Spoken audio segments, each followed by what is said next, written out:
Eco village में प्रभु जी भक्ति वेदांत विद्यापीठ करके एजुकेशनल इंस्टीट्यूशन है इस्कॉन का, उसके प्रभु जी डीन हैं। और जहाँ पर प्रभु जी कई सारे भक्ति शास्त्रों पर पढ़ाते भी हैं। और वहाँ का एक स्पेशल यूनिक कोर्स है 2 सालों का, जिसमें भक्ति स्क्रिप्चर्स पढ़ाए जाते हैं, जिसमें श्रीमद् भागवतम, भगवद गीता और चैतन्य चरितामृत के ऊपर इंटेंसिव इन डेप्थ स्टडीज करवाई जाती है। प्रभु जी ने अब तक तकरीबन 8000 घंटों से ज़्यादा के स्पिरिचुअल डिस्कोर्सेस दिए हुए हैं। हरि बोल। पूरे विश्व में भ्रमण करते हैं, टेम्पल्स, यूनिवर्सिटी, कॉर्पोरेट्स, फॉरम्स में, रिट्रीट्स में। प्रभु जी कई सारे ग्रंथों के ऑथर भी हैं। प्रभु जी ने 42 बुक्स अभी तक लिख चुके हैं, and which is I guess more than the age of Prabhu ji itself. Prabhu ji का भौतिक देह आयु उससे कम है, उससे ज़्यादा स्क्रिप्चर्स लिख चुके हैं। और हम सब जो पढ़ते हैं भक्ति शास्त्री, भक्ति वैभव के अंदर भगवद गीता सुबोधनी, श्रीमद् भागवतम सुबोधनी, चैतन्य चरितामृत सुबोधनी, भक्ति रसामृत, ईशोपनिषद, उपदेशामृत, सारी सुबोधनी से, जिससे हमें शास्त्रों को समझने में, पढ़ने में बहुत हेल्प मिली है, तो उसके प्रभु जी ऑथर हैं। हरि बोल। इसके अलावा प्रभु जी IITs, NIT, इसरो, DRDO, तो एवरीवेयर ही इज प्रेजेंट। तो बड़े बड़े एजुकेशनल से लेके छोटे छोटे बच्चों तक इस्कॉन के अंदर देखा जाए तो सिस्टमेटिकली बच्चों के पढ़ाने का इतना अच्छा फैसिलिटी नहीं है, लेकिन प्रभु जी कई सारी उसके ऊपर भी बुक्स लिखी हैं। और अभी आई गेस लास्ट मंथ हम गोवर्धन में थे प्रभु जी के साथ, वहाँ पर प्रभु जी भी थे और हमें भी मौका मिला था संग प्राप्त करने का प्रभु जी को। तो प्रभु जी उतारे थे, मैं बच्चों के ऊपर भगवद गीता लिख रहा हूँ, भगवद गीता फॉर टीन, उसका टास्क कर रहे थे। तो वो भी शायद अब तक लिख ली होगी प्रभु जी ने, मैं ऐसी आशा करता हूँ। तो हमारा बड़ा सौभाग्य है प्रभु जी हमारे बीच में। तो एक बार हम जोर से हरे कृष्णा महामंत्र बोल के प्रभु जी का स्वागत करेंगे। हरे कृष्णा कृष्णा कृष्णा हरे हरे, हरे राम राम राम हरे। इस ग्रेस गौरांग दर्शन प्रभु जी की। तो अभी सब भक्तों से निवेदन है कि आप अपने मोबाइल फोन को साइलेंट मोड पे कर सकते हैं, ताकि हम कथा का स्वादन कर पाए।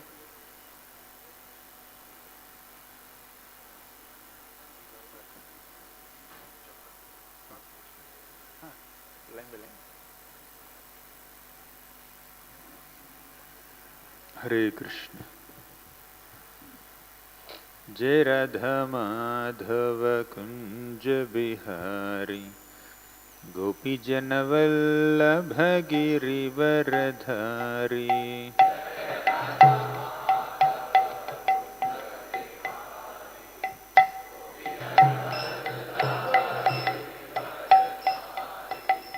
जय राधा माधव कुंज बिहारी, गोपी जन वल्लभ गिरिवरधारी।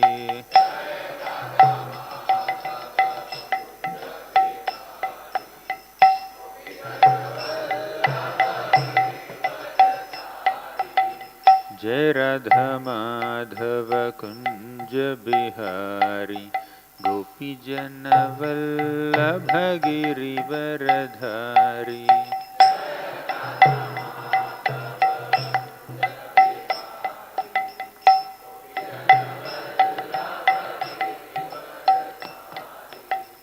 यशोदनंदन ब्रज जन रंजन,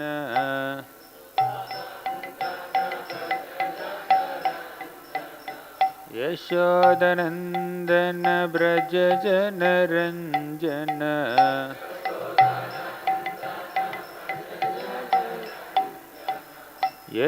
यशोदनंदन ब्रज जन रंजन।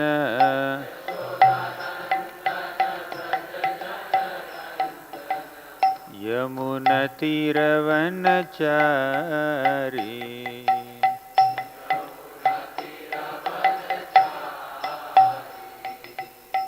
यमुना तीरवनचारी।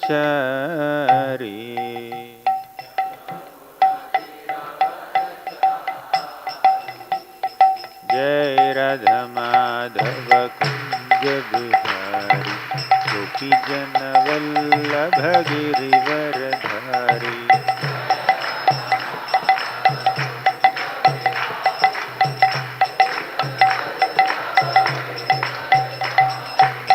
जय राधा माधव कुंज बिहारी गोपी जन वल्लभ गिरिवरधारी।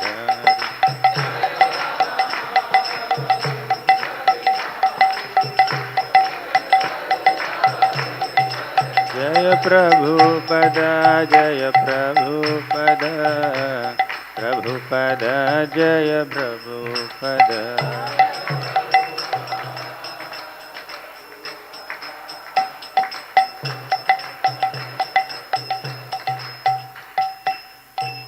जय ओम विष्णुपाद परमहंस परिव्राजकाचार्य अष्टोत्तर सद श्रीमद हिज डिवाइन ग्रेस अभय चरणारविंद भक्तिवेदांत स्वामी प्रभुपाद की जय। ओम विष्णुपाद परमहंस परिव्राजकाचार्य अष्टोत्तर शत श्रीमद हिज डिवाइन ग्रेस भक्ति सिद्धांत सरस्वती ठाकुर प्रभुपाद की। नामाचार्य श्रील हरिदास ठाकुर की। प्रेम से कहो श्री कृष्ण चैतन्य प्रभु नित्यानंद श्री अद्वैत गदाधर श्रीवासादि गौर भक्तवृंद की। श्री श्री राधा कृष्ण गोप गोपीनाथ श्याम कुंड राधा कुंड गिरि गोवर्धन की। ब्रजभूमि श्री वृंदावन धाम की। पुरुषोत्तम क्षेत्र श्री जगन्नाथपुरी धाम की। गंगमई की यमुनमई की भक्ति देवी की तुलसी देवी की। कलयुग पावन हरिनाम संकीर्तन की। हरे कृष्ण महामंत्र की। All glories to the assembled devotees, all glories to the assembled devotees, all glories to Shri Guru and Shri Gauranga. Om Namo Bhagavate Vasudevaya.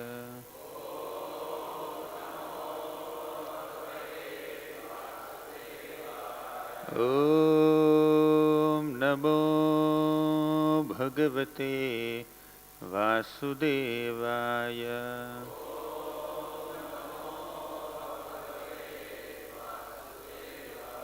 Om Namo Bhagavate Vasudevaya. Om Ajnanatimmirandhasya Jnananjanashalakaya चक्षुरुन्मिलितं येन तस्मै श्रीगुरवे नमः। श्रीचैतन्यमनोभीष्टं स्थापितं येन भूतले स्वयं रूपः कदा मह्यं ददाति स्वपदान्तिकं।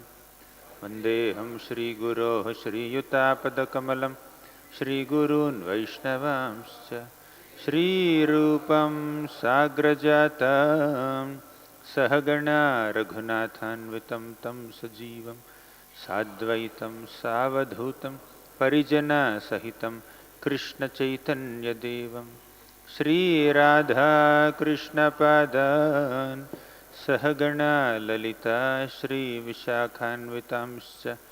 हे कृष्ण करुणा सिन्धो दीनबन्धो जगत्पते गोपेश गोपिका कान्ता राधा कान्ता नमोऽस्तुते।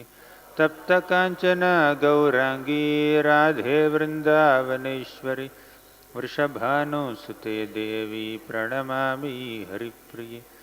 वाञ्छाकल्पतरुभ्यश्च कृपा सिन्धुभ्य एव च पतितानां पावनेभ्यो वैष्णवेभ्यो नमो नमः। नमः ओं विष्णुपादाय कृष्णप्रेष्ठाय भूतले श्रीमते भक्तिवेदांत स्वामिन् इति नामिने। नमस्ते सारस्वती देवे गौरवाणी प्रचारिणे निर्विशेष शून्यवादी पाश्चात्यदेशतारिणे। जय श्री कृष्ण चैतन्य प्रभु नित्यानंद श्री अद्वैत गदाधर श्रीवासादि गौर भक्तवृंद। हरे Krishna Krishna Krishna Hare Hare Hare Ram Ram Ram Hare Hare.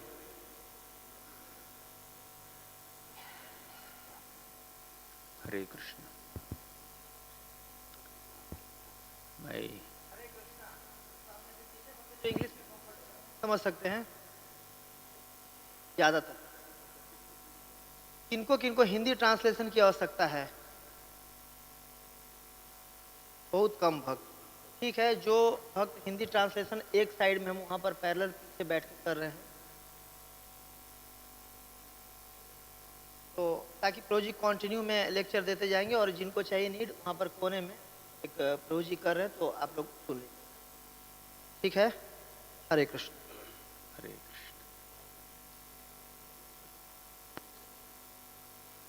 I am very happy and grateful to be amongst all of you today at ISKCON Rohini. I humbly seek blessings from all the senior devotees here, Keshamarari Prabhu and other devotees here. Yes.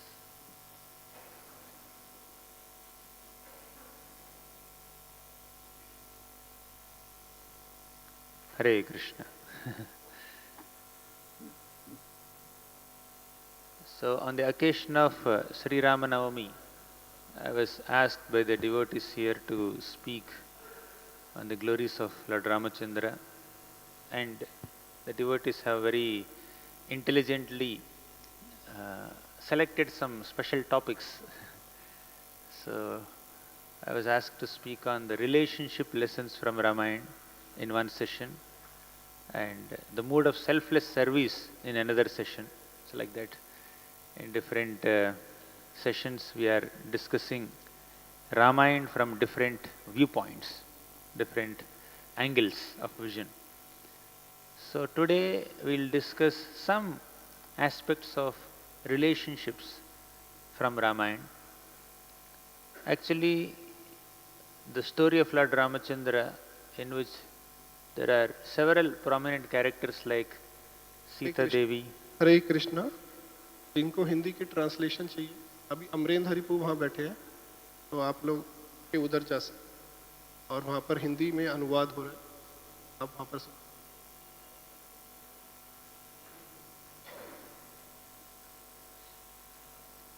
Fine. Thank you.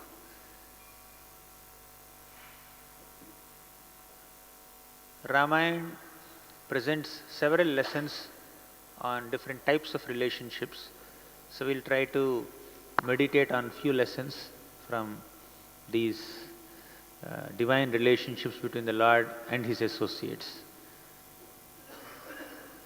In Ramayana we see loving relationships between brothers, Rama, Lakshman, Bharat, Shatrugna. We also see loving relationships between the wife and husband, relationships between guru and disciple, relationships between parents and children, relationships between the leader and the people who are being led, means the king and the citizens, or in other words, master and servant relationships. Like that, various characters of Ramayana, beginning from Rama, Lakshman, Bharata, Shatrugna, Sita Devi, Hanuman, Sugriva, Jambavan, Dashrath Maharaj, Kaushalya, Kaikeyi, Sumitra, then Sugriva, Vali, Angada, Nala, Neela, Vasishta Muni, Vishwamitra Muni, Janaka Maharaj, all these wonderful characters in Srimad Ramayana give us several life lessons on how to uphold relationships, virtuous relationships. Now, in the next 1 hour, let's try to meditate on various lessons we can learn from each of these flavors of relationships. First, let me begin with guru-disciple relationship.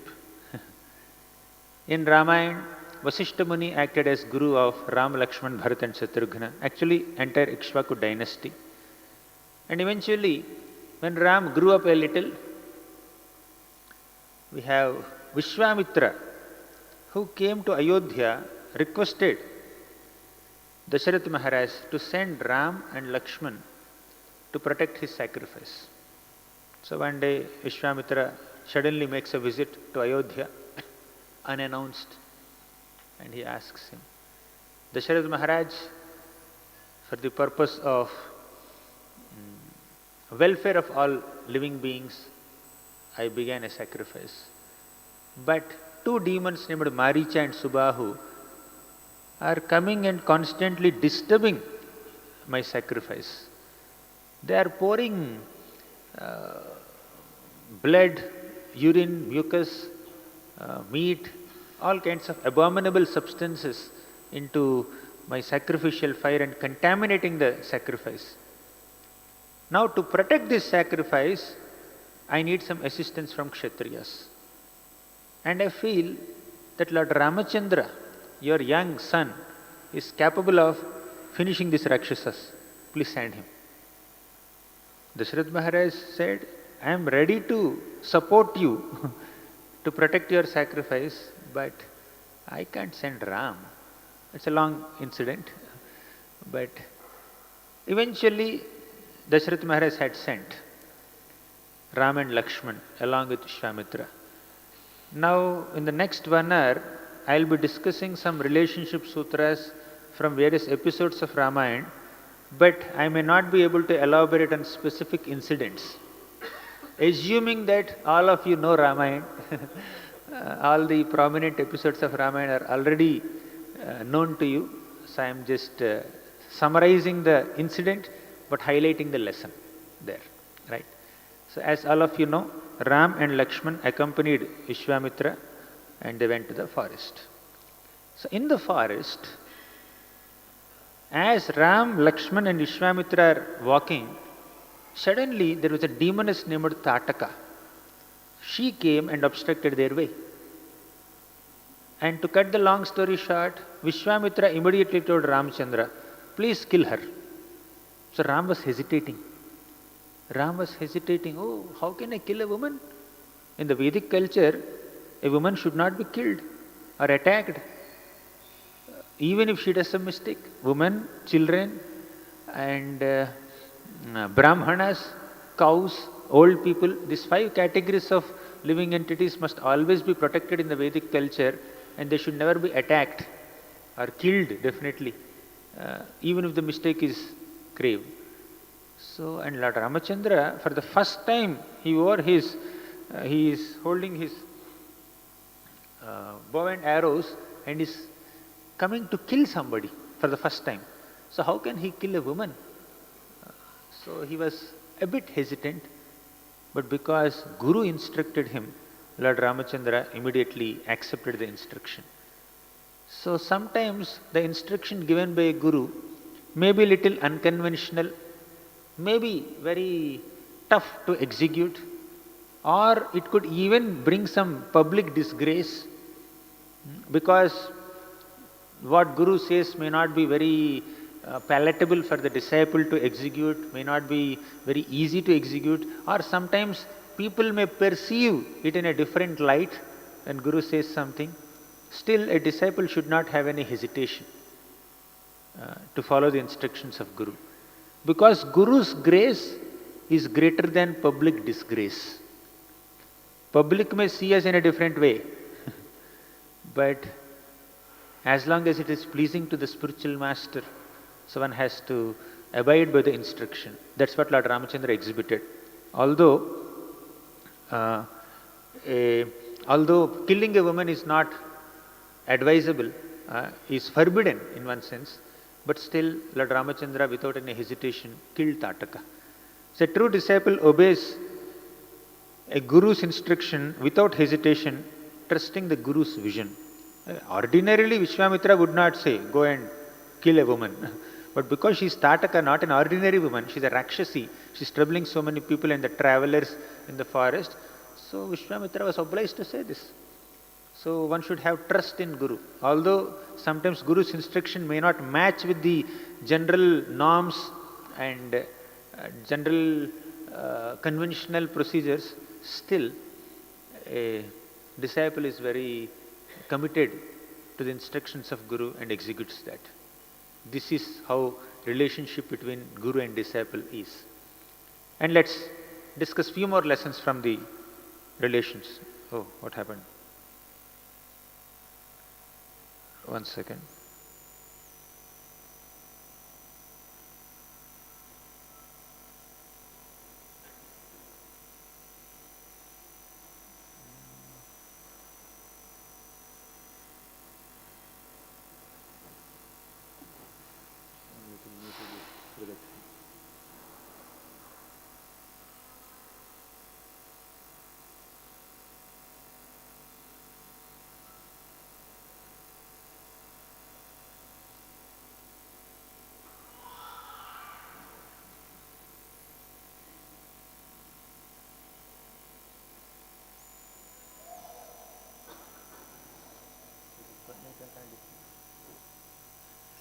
So, Guru and disciple must have such sweet relationship with each other that one should trust each other's intentions and abilities, and that's how one's relationship will continue.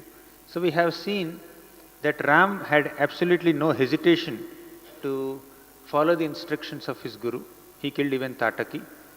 Then later, after Ram and Lakshman protected the sacrifice of Vishwamitra, then you see, Vishwamitra has empowered Ram and Lakshman with the ability to kill so many other such demoniac people by offering all his astra sampada. So Vishwamitra, by his meditation, by his efforts, he has gained so much of wealth of weapons, and he has bestowed all that blessings to his disciples. When a disciple sincerely serves Guru, then naturally Guru is willing to bestow all that he has acquired freely to the disciple.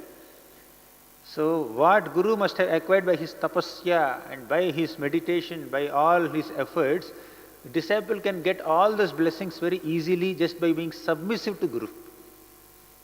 Can you just imagine? And Guru ultimately can give Krishna prema also. So all is expected from a disciple, all that is expected from a disciple is dedication to the instructions of Guru, and Guru will bestow all kinds of blessings. So I am very, very inspired. Last month or 2 months back, when I came to Vrindavan, some devotees from Dwaraka came to Vrindavan to pick me up. There, the devotees were sharing with me. Every month we come here to Vrindavan to give a report of all our services to His Holiness Gopal Krishna Goswami Maharaj at his Samadhi. I was very inspired. Every month they are coming and giving a report, all the top managers, Sri Gauranga Prabhu and many other people. And Maharaj has manifested such a magnificent temple here. So I am very inspired for the first time to see these ornate carvings and many other such dedicated disciples. So when a disciple is very much dedicated to the instructions of the spiritual master, all blessings are reserved for the disciples. So by Guru's grace, one can get Krishna's grace. And by Krishna's grace, one gets an opportunity to come in contact with a bona fide authorized Vaishnava Guru. Right? So that's the connection between Guru and disciple. And here Ram and Lakshman without any reservations followed the instructions of Vishwamitra, and Vishwamitra bestowed all blessings to Ram and Lakshman. So this is one lesson that we can learn from Guru-disciple relationship. Next, one more point. Not only a Guru gives instructions to a disciple, Jai Hare Krishna, Panchatattva ki Jai. Radha Madhav ki Jai, Sitaram Lakshman Hanuman ji ki Jai. Not only a Guru gives instructions to a disciple, not only does a Guru receive services from a disciple, a Guru also does the needful to bring utmost welfare to the disciple. Ram came only to protect the sacrifice of Vishwamitra. Ram did not come to marry. But Vishwamitra facilitated the marriage of Ram and Sita. Right? And even after the marriage of Sita and Ram happened in a very exciting manner. So after protecting the sacrifice of Vishwamitra, Vishwamitra was pleased to take Ram and Lakshman all the way to Mithilapuri, where Janaka Maharaj had a very big Shivadhanu. And to minimize the long description short, Lord Ram was asked by Vishwamitra, Ram, many people tried to string that bow. They failed. Forget stringing that bow, they could not even lift the bow. They could not even lift it with their hands even slightly above the ground level. So you try, you make an attempt. So this young Ram went And just as a baby elephant lifts sugarcane so effortlessly, Lord Ramachandra lifted this Shivadhanus very effortlessly and strung the bow and pulled the string, and he broke the bow into two pieces. Earlier, Mother Sita has lifted that bow very effortlessly. So Janaka Maharaj felt that I must offer Sita in marriage to only that man who has the ability to lift this bow, like Sita. So, and Lord Ramachandra lifted that bow effortlessly and proved that he is equal to Sita in strength. But he has to do something more. He not only lifted that bow, he strung that bow, he pulled the string and broke it into two pieces, showing that he is superior to Sita in strength in one way, physical strength. Then Sita Devi became so mesmerized. Sita Devi was already mesmerized with the beauty of Lord Ramachandra. Now she is mesmerized with the strength of Lord Ramachandra. Now Ram has to mesmerize us in another way. That's coming up very soon. So Sita Devi came with that Varamala, with that garland. She came close to Lord Ramachandra, about to garland Ram. But Ram said, "Stop. What is this? My Guru instructed me to string this bow and I did it as Veeradharma. Looks like this young girl is coming to me with an intention to marry me, and she's offering this garland to me. Stop. Nobody has authorized this. My Guru never instructed, my father never instructed, my superiors never instructed. How can I marry you? Stop. I came here only to lift this bow and string this bow, not to marry you." And Sita was stunned. Sita was definitely inspired and impressed with Lord Ramachandra's words also. Earlier she was impressed with Ram's beauty, then Ram's strength, now Ram's words. She was impressed, but she also got a shock. Oh, he will not marry me. So more, of course, in the heart of her hearts, she understood why Ram said what he said, and definitely she will become his, that she is confident. But this shocked Janaka Maharaj more, because Janaka Maharaj had taken a vow. What was the vow? I will get my daughter married only to that person who lifts this bow. And finally, he found somebody who managed to do that, but he is not agreeing for marriage. Many people attempted, they failed. And now Ram attempted, and Ram did not fail, he became successful, but he is not accepting the garland of Sita Devi.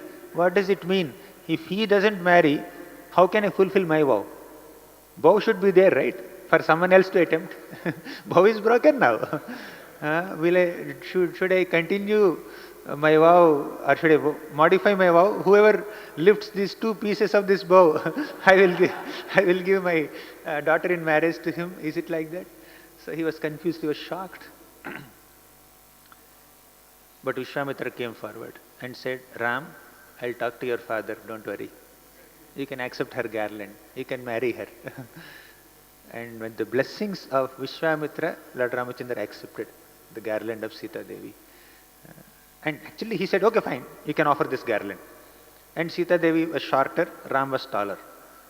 And she was about to put garland on Lord Ramachandra, but Ram was not bowing down. He's like this hero. So Lakshman understood the difficulty of Mother Sita, and Lakshman just came running and fell at the feet of Lord Ramachandra. When a younger person falls at your feet, you have to bow down and then lift them up, right? So Ram, just to lift Lakshman, bent down, and Sita put her garland on Ram. So that's how Sita-Ram marriage has happened. But here, the main highlight here is Guru-disciple relationship. Although disciple gets a great privileged opportunity, still, without the authorization of Guru, without the heartfelt approval of Guru, he wouldn't accept that privilege. Ram did not become super enthusiastic to accept the garland of Sita Devi. In the heart of the hearts he is, but he needed permission from his Guru. So, 3 lessons we have learnt regarding Guru-disciple relationship. One is that a disciple does not hesitate to render any kind of service that the Guru expects from him, although it seems little unconventional or difficult. But disciple extends, and Guru has a bigger vision. Guru has a greater vision in giving that instruction, and disciple should trust the vision of Guru. And even if apparently disciple may be defamed, etc., etc., still Guru's grace is more important than public disgrace.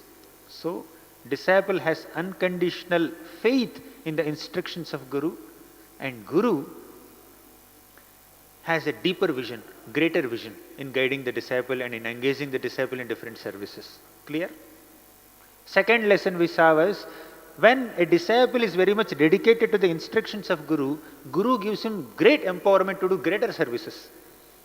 Just as Vishwamitra bestowed the knowledge of different weapons, different astras and shastras to Ram and Lakshman.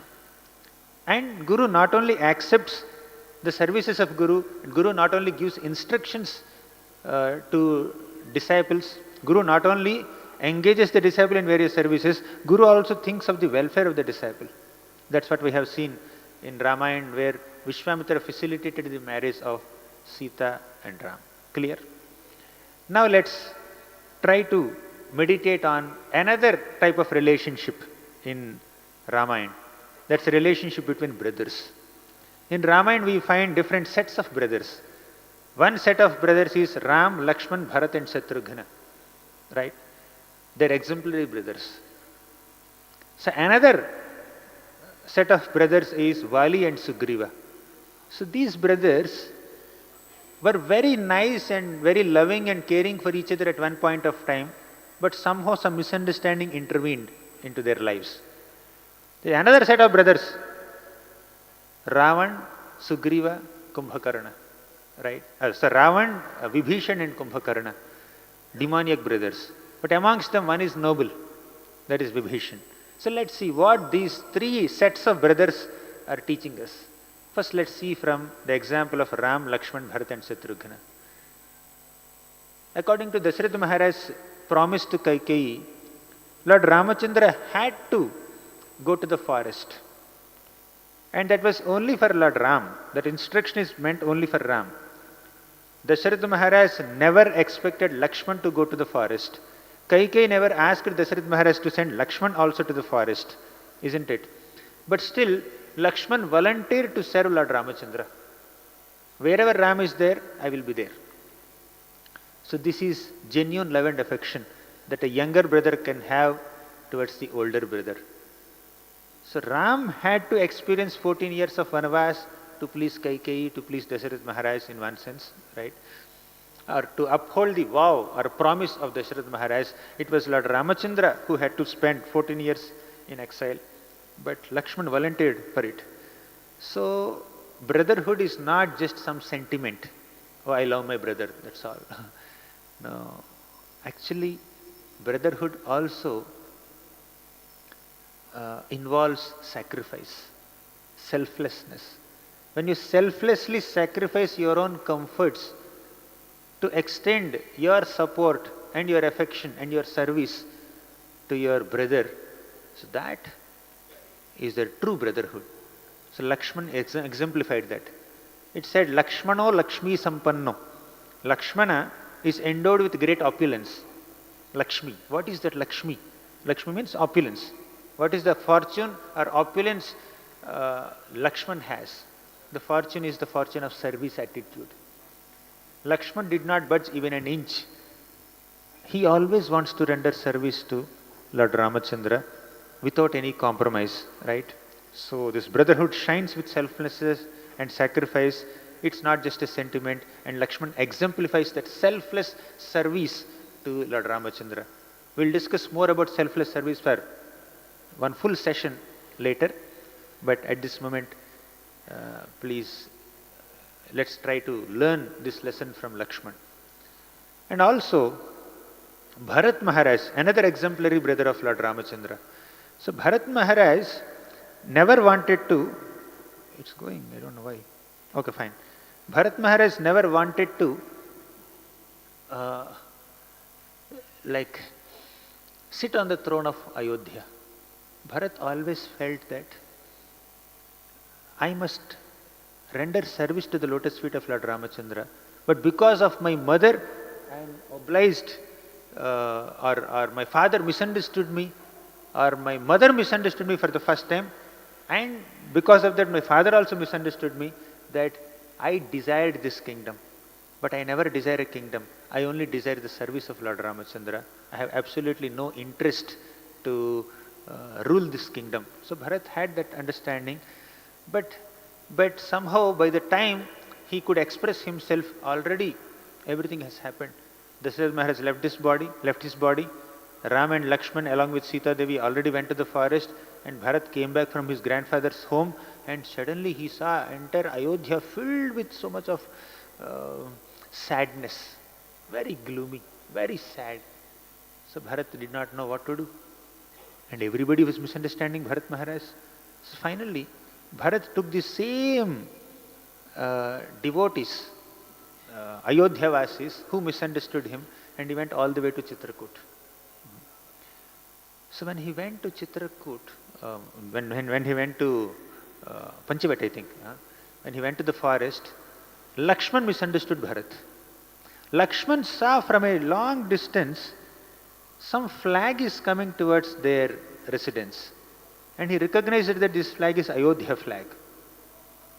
And later he saw it's a chariot, and Bharat is coming, and Bharat is not alone. Bharat is also accompanied by so many people around him, right?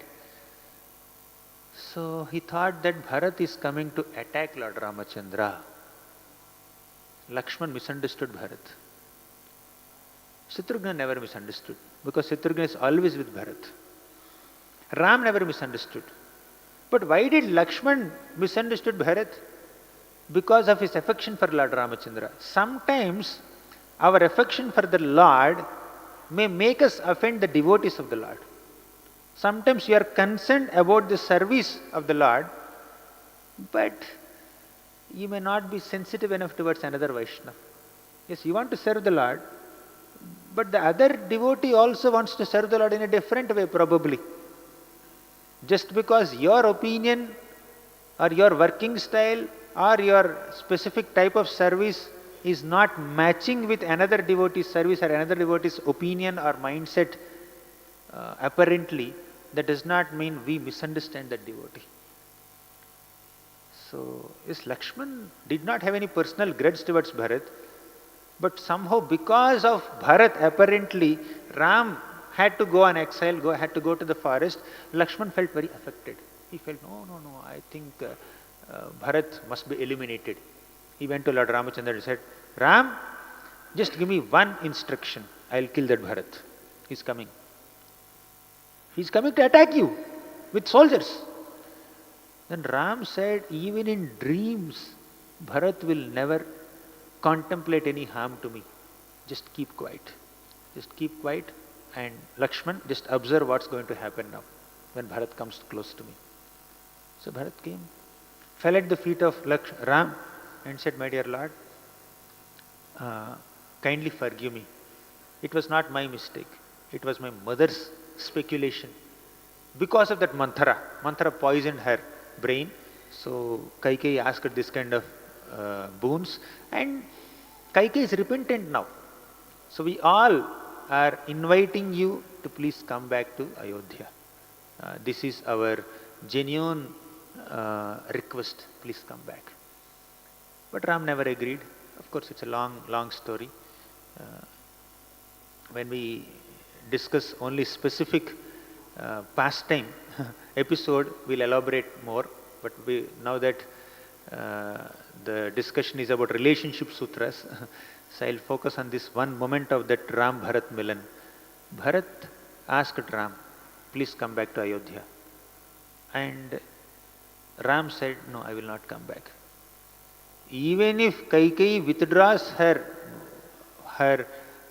desires, her expectations from Dasharatha Maharaj, still Dasharatha Maharaj has already given a word to Kaikeyi, and he already left the body.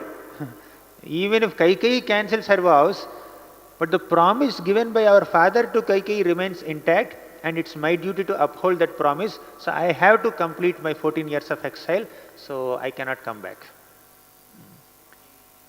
So, Bharat Maharaj, you have to rule the kingdom. 14 years, just rule. After that, I'll come back. The instruction is only for 14 years. After 14 years, I will definitely come back and rule. But till then, you should take care of Ayodhya. You have to sit on the throne. Then Bharat said, I will not sit on the throne. I will make your sandal sit on the throne. So Bharat accepted the responsibility of the kingdom. 14 years I will rule Ayodhya on behalf of Lord Ramachandra. Bharat accepted the responsibility of the kingdom, but he did not accept the facility of the kings. I don't want facility, I only want responsibility. So another important aspect of brotherhood is sometimes you have to accept responsibility on behalf of your brother or someone. You can apply this to your god brother, god sister relationship. Elder god brother, senior god brother and junior god brother, something like that. So sometimes you may have to accept the instructions of elder brother, or sometimes you may have to act in such a way even against your desire to please the elder brother, just so that he is pleased. And even though you are not interested in the privilege, you have to accept that privilege as an austerity. So some time back we discussed that Lakshman is Lakshmi Sampanna. Lakshman is an example of opulence. That opulence of Lakshman is service attitude. He never got the opulence of kingdom. He only got the opulence of service. He voluntarily embraced that opulence of service attitude to Lord Ramachandra. But here, Bharat got the opulence of kingdom, but that opulence is bhara for him. Bharat means one who handles bhara. Bhara means so much of weight, so much of load. And what is that load? What is that heaviness that Bharat was accepting? The heaviness of the kingdom, the load of the kingdom, the responsibility of the kingdom, the burden of the kingdom. Bhara means burden.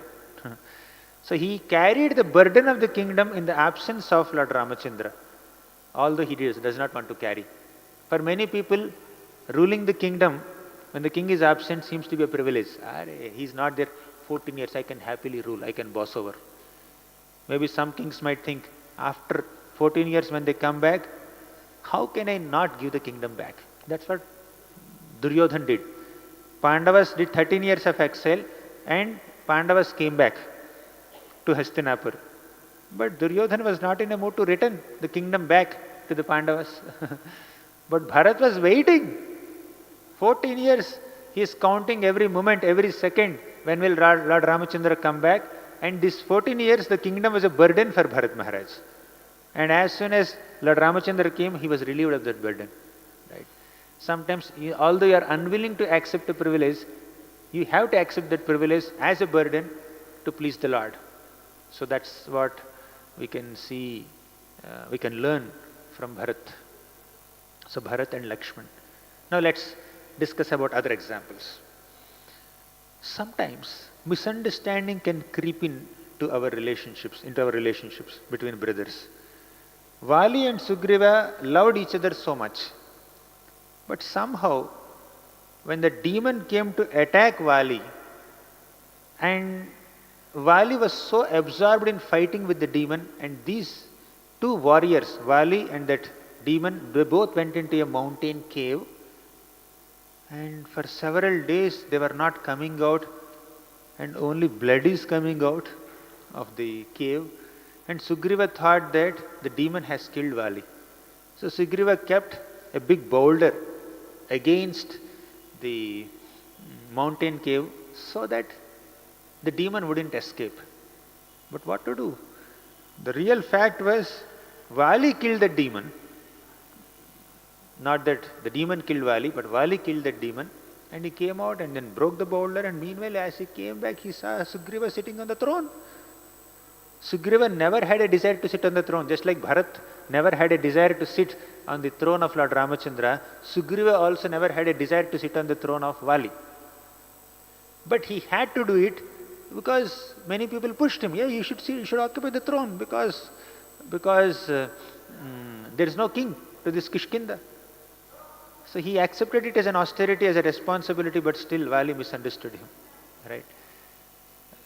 Lord Ramachandra never misunderstood Bharat. Although apparently it was because of Bharat, Ram had to go to the forest, still Lord Ramachandra never misunderstood Bharat. He understood the intentions of Bharat. Bharat never had a desire for the kingdom. I know it very well.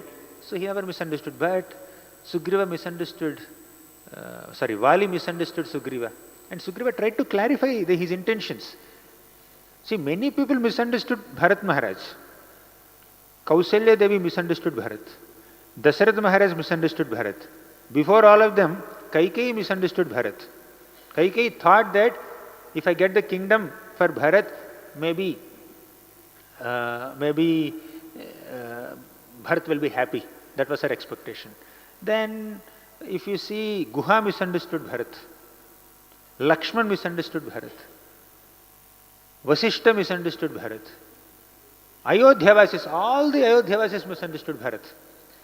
Although so many people misunderstood Bharat, Lord Ramachandra never misunderstood Bharat. Ever in his heart. That is ideal brotherhood, where there is no misunderstanding. And even when Lakshman misunderstood Bharat, it is only out of love for Lord Ramachandra, not for hatred, not out of hatred towards Bharat. Somehow the extreme love and affection that Lakshman had towards Ram kind of overwhelmed him, and momentarily he kind of said, "Oh, Bharat, I will just punish him, I will kill him." But they are ideal brothers, ultimately speaking. But Sugriva was not like that. Sugriva went to the extent of beating and banishing, Vali. Vali went to the extent of beating Sugriva, banishing Sugriva. And actually a younger brother's wife is supposed to be treated like a daughter by the older brother. But Vali just kidnapped her, or to say, controlled, usurped Sugriva's wife. So in this way, we see circumstantially there could be some misunderstandings, but the circumstantial misunderstandings should be discussed nicely and clarified, and we need to reconcile things properly, but we should not sacrifice our relationships.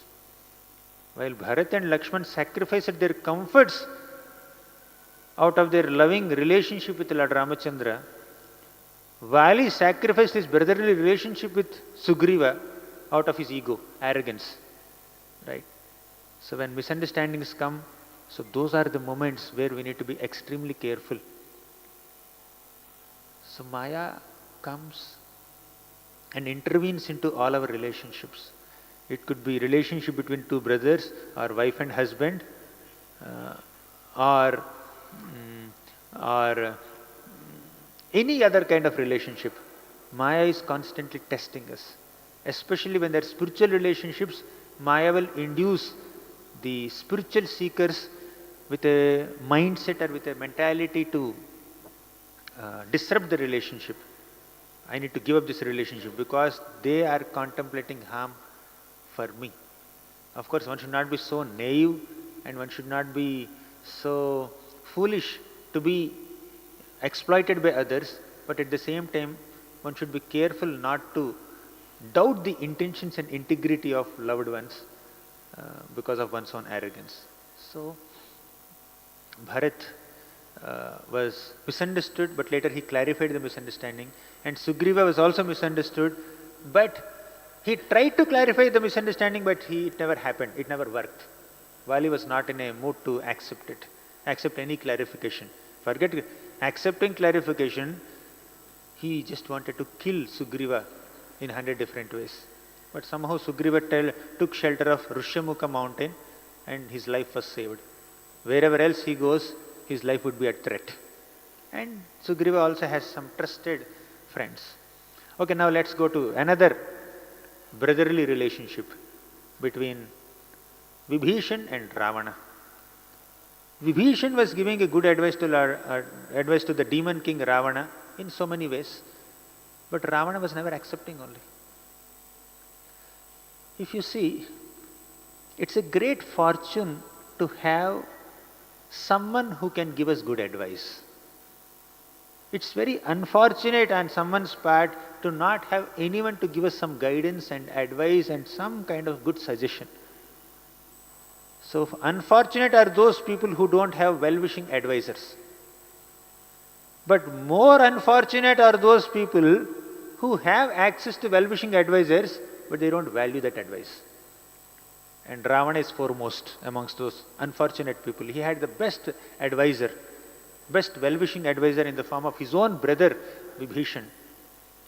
Just like Dhritarashtra had a good advisor in the form of his own brother Vidura. Duryodhana had an advisor in the form of Vidura, his uncle. But Duryodhana never accepted the good advice of Vidura, his uncle, but he started accepting the bad advices of another uncle, Shakuni. Similarly, Ravana also never accepted the good advice of his brother Vibhishan, but is too eager to accept the bad advice of all his supporters, all the demoniac people. There are so many demons who are encouraging Ravana. Okay, you can keep Sita with you only. You don't have to worry about it. Who can affect you? Who can attack you? Who can kill you? Who can harm you? Even the devatas fall at your feet. Like that, they are unnecessarily praising and pumping the false ego of Ravana so much and not allowing Ravana to submit to Lord Ramachandra. But it's only one person, Vibhishan, who tried his best to give a good advice to his brother, but he never accepted it. So you can see Vali and Ravana as bad examples of brotherhood, but we can see Ram, Lakshman, Bharat, Sugriva, Vibhishan, they're all good examples of Bharat. So the relationship lessons that we learned from all these different sets of brothers is that one should avoid misunderstanding, one should never doubt the integrity or intentions of one's brothers as much as possible. One should trust their intentions. One should at least give a benefit of doubt. There must be some reason for their decision or their action. Vali never gave a benefit of doubt. And Ravana outrightly just said, you are my enemy, in the garb of a friend or garb of a brother. So he lost. Sugriva, because of misunderstanding Sugriva, Vali lost his life, and Ravana lost his life because of offending Vibhishan. Right? So one should not give way to misunderstanding, and one should not unnecessarily create some friction with one brothers. So we saw guru-disciple relationship, we saw brotherly relationships. Now let's talk about wife and husband relationship. Prabhupada writes in the 9th canto of Srimad Bhagvatam, Ram is the supreme creator. Right? Rama, Vishnu, Krishna, all of them are ultimately non-different.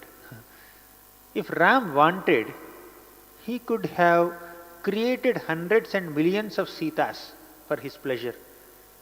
But to rescue one Sita, Ram had built a big setu across the ocean, and he has mobilized a big army with crores and trillions of monkey soldiers, and he fought with Ravana and rescued Sita Devi. This is how a husband should always protect the wife. A chaste wife must always be protected by the husband. And seeing the whole relationship, husband-wife relationship from Sita Devi's perspective, Sita Devi was kidnapped by Ravana. Actually, apparently it was Sita Devi's mistake. She was allured by whom?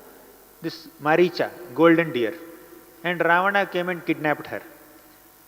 But Ravana could not have come if Lakshman was still there as the protector of Sita Devi, but Sita Devi only had sent Lakshman away. Why did Sita Devi send Lakshman away like that? Why did Sita Devi say such sharp words? Oh, one brother has already accepted his kingdom. Looks like another brother is trying to accept the wife of Lord Ramachandra. So he had some bad eye on me. So actually Sita Devi knows the purity of Lakshman's heart, undoubtedly. Lakshman never even looked at her face. He would always look at her lotus feet only. She had complete trust on him. But Sita Devi had to say something really sharp and that can shake Lakshman so that Lakshman can go and support Lord Ramachandra. Out of Sita Devi's deep affection for Lord Ramachandra only, Sita Devi spoke such harsh words to Lakshman, not that Sita Devi actually misunderstood Lakshman. Just like Lakshman spoke very harshly against Bharat Maharaj, Bharat, out of his affection for Lord Ramachandra. Similarly, Sita Devi also, out of her affection for Ram only, spoke harshly to Lakshman. So we should never misunderstand Sita Devi or Lakshman. Oh, Lakshman misunderstood Bharat. That does not mean you misunderstand Lakshman. Sita Devi misunderstood Lakshman. That does not mean we misunderstand Sita Devi. So that would be an offense. Right? If we do so, someone else will misunderstand us.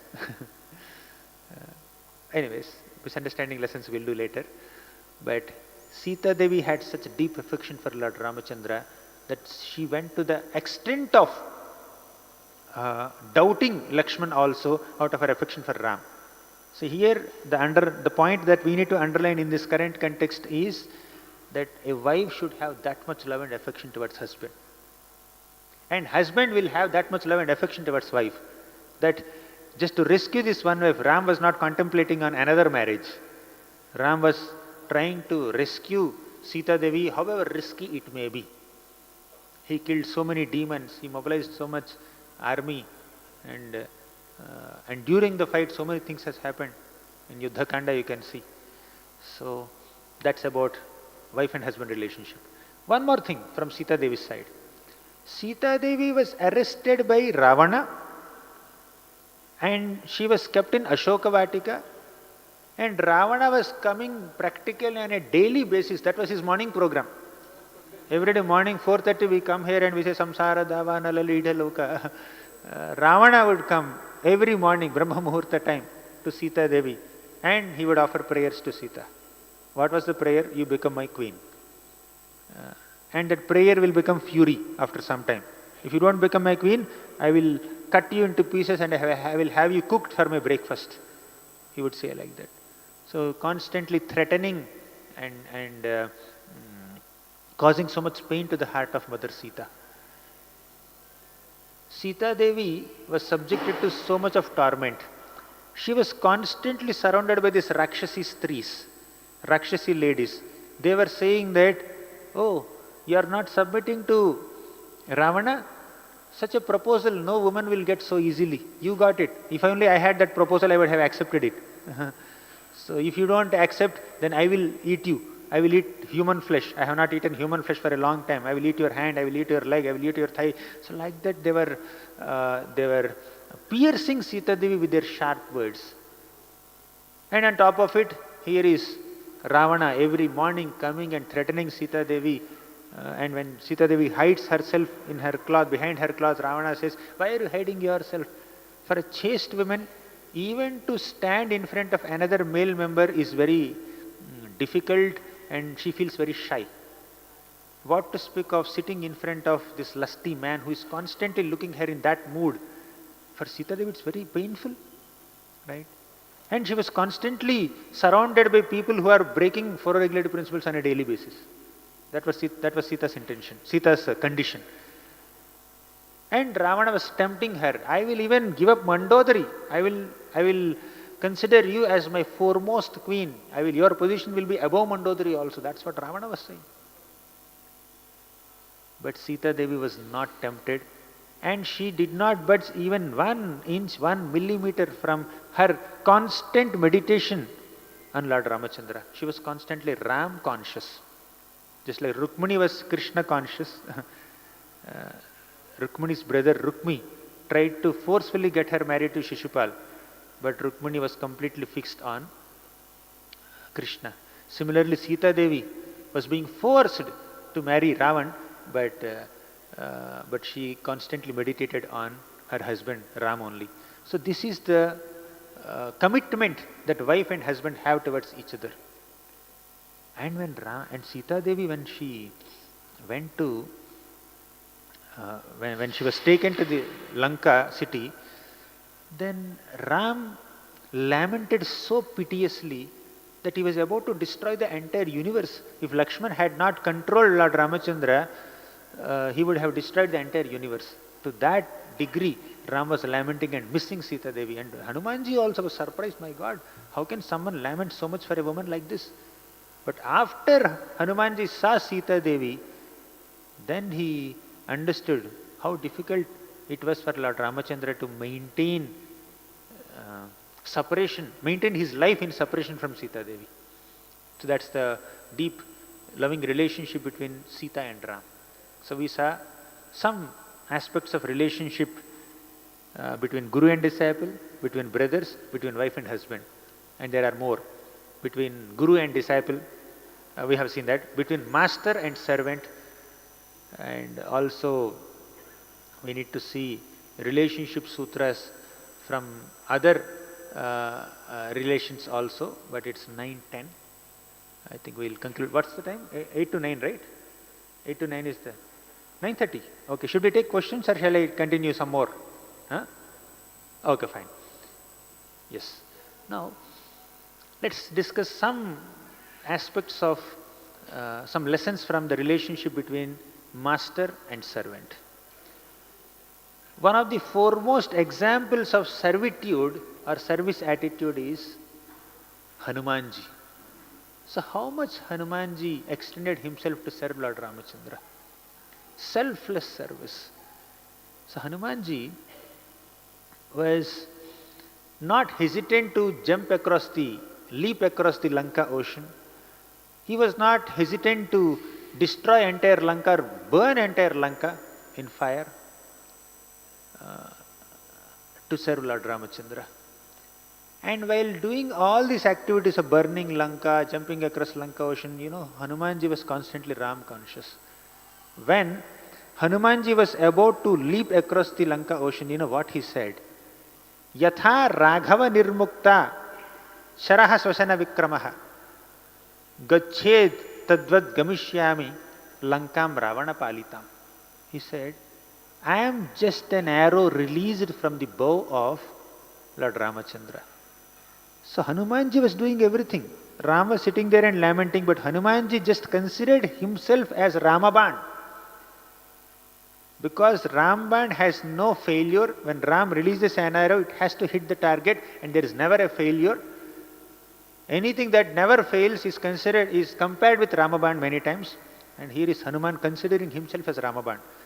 He is the one who is doing this heroic activity and giving all credit to Lord Ramachandra before and after. So, he is leaping across the Lanka ocean. The credit of leaping across the Lanka ocean he has given to Ram, considering himself as Ramaban, Ram's arrow. Next, after he burnt Lanka, he was shouting, I am Lord Ram's servant. It's only by the grace of Lord Ramachandra that I could do anything. Burning of this Lanka, although Hanumanji did it, he gave all credit of burning Lanka to Lord Ram.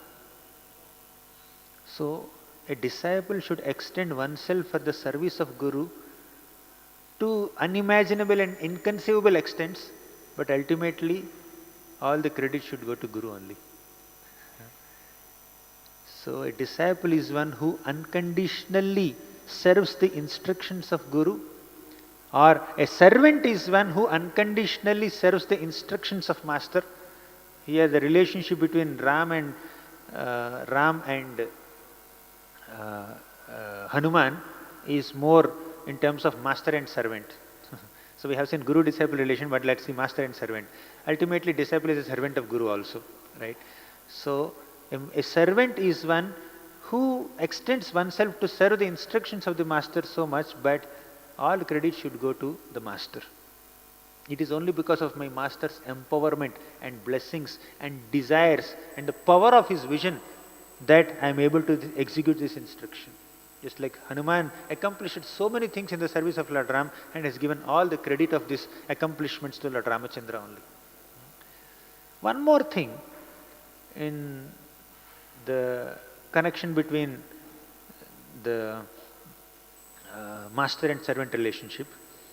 One more thing is that you see Hanumanji, he he used his smartness to convince all the Vanaras to believe that Hanumanji had the ability to jump across the Lanka ocean. Everybody was despondent. Everybody was extremely disappointed. Everybody was thinking, all the Vanaras were thinking that this Samudra is 100 yojanas. Who can ever cross this 100 yojanas? So he was feeling, all of them were feeling despondent. Finally, Jambavan understood the power of Hanuman and reminded him of his own powers. And Jambavan said that, Hanuman, you have the power to jump across the Lanka ocean. Please do it. Then, before jumping, Hanuman said, I am like Garuda. I have the ability to circumambulate the Meru mountain 100 times. I can go to Lanka effortlessly. I can destroy the Rakshasa army effortlessly. He was boasting about himself so much. Hanumanji was boasting about himself so much. Not out of pride, not out of arrogance, just to give reassurance and hope and confidence to all the despondent Vanaras. And the same Hanuman, when he jumped across the Lanka ocean and met Sita Devi, in front of Sita Devi, you know what he said, what Hanumanji said?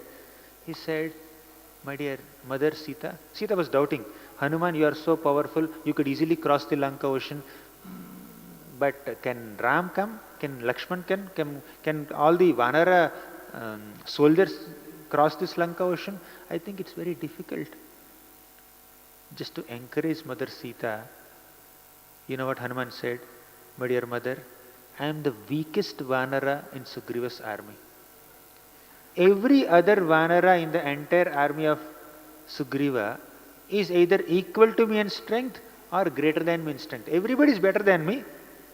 And if there are some people who are not better than me, they are at least equal to me. At least equal to me. No one is inferior to me. Because I am the most inferior Vanara, I am sent as a messenger. Please understand, you will definitely be saved, undoubtedly. So did Hanuman lie? Was he speaking lies? On the other side of the ocean, he said, I can do this, I can do this. He was boasting about his power so much. On this side of the ocean, he is minimizing himself so much. He is saying that I am the lowest amongst Sugriva army. So although the statements made by Hanuman on this side of the ocean and that side of the ocean are totally opposite to each other, the spirit is to encourage. The spirit of both Hanuman's words on this side of the ocean and that side of the ocean is to encourage other devotees. On this side of the ocean, to encourage the Vanaras, Hanuman had to boast about himself. On the other side of the ocean, to encourage Sita Devi, Hanumanji had to minimize his position. In both cases, he was concerned about the servants of the Lord. So one important lesson in master-servant relationship is not only your relationship with master, but your relationship with other servants is also equally important. You have your relationship with the master and you extend yourself to serve the master, but if you don't care for the other servants of the master, if we don't love and extend ourselves to encourage the other servants who are despondent, how can the master be pleased? A servant should not just think that I should please my master. A servant should think that all the servants of the masters must also be pleased. And ultimately the master will be pleased when the servants have cooperation, loving bonding and loving affection towards each other. That is the nature of a mature servant. And we can discuss many more aspects in the servant-master relationship. One thing I can say is many people are dedicated servants of Ravana, but they were also demoniac. But many so-called servants of Ravana were not actually serving him with a pure heart, or I would say with a convinced heart. They are his well-wishers. Some of them are his well-wishers, but they are not convinced about what Ravana was doing. They were obliged to serve Lord Ravana. Many are obligatory servants.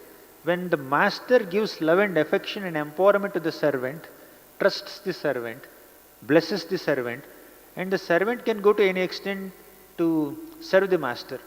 But some masters like Ravana, they force their servants to get their work done. So service done by a servant must be out of voluntary spirit. Then only it is sweet service. But if the service rendered by the servant is out of force, out of obligation, out of compulsion, out of fear, then that service is not very palatable. Some masters extract service like that. Ravana type of masters. Trijata, you know Trijata? She was one of the Rakshasis in that area where all the Rakshasis were guarding Sita Devi. So when all the Rakshasis were troubling Mother Sita, then Trijata came and said, I have seen in a dream Ravana will be defeated by Lord Ramachandra and he will definitely rescue Sita Devi. She explained her dream very elaborately. Now what can we learn from this? She is on the side of Ravana. She is serving Ravana. But at heart she is not considering Ravana as the best master. And she may be even desiring for the fall down of her master. Lankani also, when she was overpowered by Hanumanji, she blessed Hanuman. My dear Hanuman, oh Vanara soldier, I bless you, may you be successful in your mission. Which servant will bless an enemy to become successful? Who is intending to harm the master? So many of the servants who are serving Ravana, they were not serving in a heartfelt manner. They were obliged, they were forced. They didn't have another option. Right? That's why they are serving. So, another lesson. A servant, like normal servant is one who serves the master according to the instruction of the master. Master said this much, let me do this much. That is just a mediocre servant. But the best servant is, even without the master telling the servant, understanding the mood and need of the master, a servant extends oneself to do more service than what master told. What was the instruction given to Hanuman? Please go and find where Sita is. That's all. But no one told Hanuman to destroy Ashoka Vatika. No one told Hanuman to go to Ravana's darbar and then assess his military strength. What is his strength? Hanuman was assessing. No one told him to burn Lanka. But Hanuman did more service than what was assigned to him, knowing the need of the master. Of course, sometimes when a servant does more service than what the master has assigned to him, that could be a disservice in some contexts. In some contexts, more service is a disservice, but in some contexts, more service is actually a greater service. So Hanuman did not just stick to the instruction given to him. He went one step ahead and understood, oh, this is what will help my Lord Ram's mission better. So anyways, I have come to Lanka. Let me just visit Ravana's darbar. Let me give a warning to him. Let me assess his military strength. If he accepts my warning and returns Sita Devi, that's wonderful. But if he doesn't accept my warning, at least I will get an opportunity to see his Rakshasa strength. And tomorrow if we have to have a war between us and Ravana's soldiers, then I will have a proper estimate of their strength. So Hanumanji was thinking more than that. So this is master-servant relationship. Okay, let's move ahead. One more. Mother-son relationship. Let's discuss about mother-son relationship or parent-son relationship. Mother, father, both should be included, not only mother. So Dasharatha Maharaj is the glorious father of Ramachandra. And Dasharatha Maharaj was hesitating to send Ram with Vishwamitra. This is love. This is affection. When Vishwamitra came to Dasharath Maharaj, my dear Dasharath, can you please can you please assist me in protecting my service, protect my sacrifice? Then Dasharath Maharaj said, yes, I will come along with my hundreds and thousands and millions of soldiers and fight with the demons and protect your sacrifice. But then Vishwamitra revealed, I don't want you to protect my sacrifice. I want your son Ram to protect my sacrifice. Out of his intense Vatsalya Prema, fatherly affection towards Lord Ramachandra, Dasharatha Maharaj went to the extent of compromising on his promise to Vishwamitra also. He said, I cannot send Ram.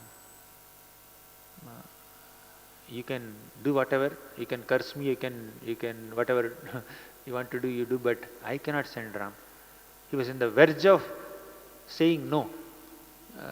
He was only expressing hesitation, pleading, begging Vishwamitra not to ask for Lord Ram's assistance, but still somehow Vasishta intervened and said, no, please don't worry. Please send Lord Ramachandra. Vishwamitra is so powerful, if he wants, he himself can kill all the demons. But he is giving an opportunity to Lord Ramachandra, so please don't hesitate. Please send. Then Dasharatha Maharaj said, send. So the finer lesson or insight we can observe here is, Dasharatha Maharaj loved his son Ram greater than his own life. He was willing to go and fight with the Rakshasas, and if he dies also no problem. But when he had to send Ramachandra, he said, no, I cannot send Ram. He should not be killed. Now,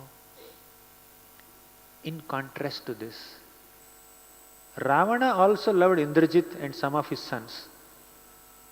But to fight with Hanuman, Ravana is sending his sons, go and kill him, without any hesitation. My ego is more important than my own affection for my beloved ones. If you see something similar or something more grave happened in the 4th canto of Bhagavatam, Daksha was willing to sacrifice his own love and affection for his daughter, who is that Sati Devi, out of his hatred towards Lord Shiva. You see, for him his ego is more important than his love and affection for his daughter Sati Devi. Next, let's discuss another example of Dasharatha Maharaj. When Ram went to Vanavas, Dasharatha Maharaj gave up his life in separation from Ram. Can you just imagine how much love this father had towards his son? So father, Dasharatha Maharaj had so much affection for his son Ram that he was willing to risk the wrath of Vishwamitra, risk the curse of Vishwamitra, than sending Ram with him. On the other hand, when he was obliged to send Ram to Vanavas, Dasharatha Maharaj even gave up his life. This is the extent to which a devotee loves the Lord. A devotee in the mood of a father, mood of a parent of the Lord, loves the Lord. Now let's discuss the affection of a mother. Another important example. Oftentimes this example is not so much discussed. Sumitra Devi. Sumitra was the mother of Lakshman. Kausalya was obliged to send her son Ram to Vanavas to uphold the word of her own husband, Dasharatha Maharaj. But Sumitra was never obliged. She was never obliged to send her son Lakshman to the forest. But Lakshman volunteered and he was willing to go with Ram, but Sumitra never objected. Arey, Chubeto, you should not say that. Why are you volunteering to go with Ram? Sometimes sometimes a mother may not be able to see her own son troubling himself for the sake of a co-wife's son. Right? Generally, co-wives have some kind of conflict with each other. We can see in the case of Suruchi and Suniti. So Sumitra never said no to Lakshman. Oh, you want to serve Ram? You also want to go for Vanavas for 14 years? Actually, if Lakshman goes for Vanavas along with Ram, Lakshman will suffer more than Ram, isn't it? Lakshman has to suffer more than Ram. But she said, okay, fine, no problem, go. Lakshman did not sleep for 14 years. Can you imagine? Lakshman did not sleep for 14 years. But Sumitra had no objection. And Shatrugna also was dedicated to the service of Bharat. Shatrugna is dedicated to service of Bharat. Lakshmana was dedicated to the service of Ram. That's how these two sets of brothers are always. So this is the glory of another mother. So we have seen mother-son relation, father-son relation, guru-disciple relation, wife-husband relation, master-servant relation, brothers, different sets of brothers. I think we'll stop 9:30 here. We'll continue some more relationship secrets and service attitude in evening session. Thank you very much. Shri Ramayan ki jai, Srila Prabhupada ki jai. Any questions or comments? Yes, Mataji.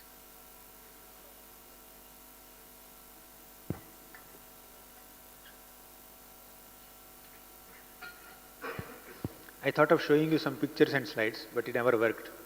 I stopped. Hare Krishna Prabhu, accept my humble obeisance. Thank you so much, Prabhu. Wonderful class. And there's so many things that we can actually learn from Ramayana, and so many things that we can imbibe in our lives. Thank you so much, Prabhuji.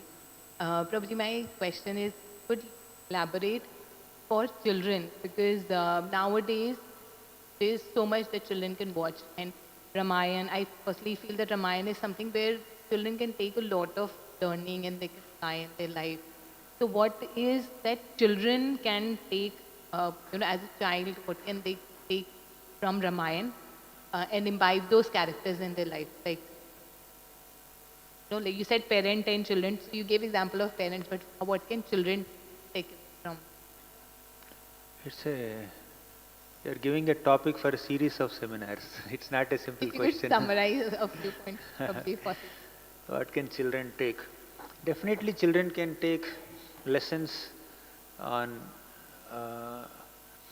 how to deal with their siblings. Nowadays, or maybe since a long time, sibling rivalries are common in homes. There's some unspoken competition and comparison, probably some insecurity, even among siblings, seeing their other sibling. But by meditating on the beautiful lessons that Ram, Lakshman, Bharat and Shatrugna teach each other, by considering how much love Ram has towards his younger brothers and how much Bharat, Lakshman and all of them had towards Lord Ramachandra, the siblings can be more loving and caring for each other instead of trying to dominate or compete with each other. Of course, some are very extreme cases. Ram had to banish Lakshman also. He has done it for a certain purpose, but in all other contexts, there is only love and care and affection for each other. So one has to learn the art of loving one sibling. Then obedience to parents is one thing. At least the kids, their parents are not expecting them to go for 14 years of Vanavas at least. They may expect them to chant 14 minutes, 2 rounds of Hare Krishna Mahamantra. But that also they are not very keen sometimes. One thing I can say, not only from Ramayana, from many other scriptures, is when children are given too much of luxuries right from the beginning of life, whatever desire they have, whatever demand they have, if the parents are just accustomed to fulfill all those demands, all those desires, and pamper them too much, probably they will take things for granted. Of course, there are some responsible children, despite having so much at hand, so much opulence at hand, they are very careful and respectful and grateful. But there is also a possibility that when children are given exposure to too much of opulence and pampered too much, they may take things for granted. That's why in the olden days, the kings have the habit of sending their children to the forest. Prachinabarhi had sent Prachetas to the forest. Daksha had sent his 10,000 sons, Haryashvas and Savalashvas, to the forest. And many other kings, although they are not sending their princes to the forest, at least they will send to Gurukul, send to some ashram of some Guru to serve Guru sincerely. Just like Vasudeva had sent Krishna and Lakshman to Sandipanimani's ashram. There, Krishna and Balaram did not have so much of access to wealth and opulence. They only were living with meager facilities along with other boys and serving Guru.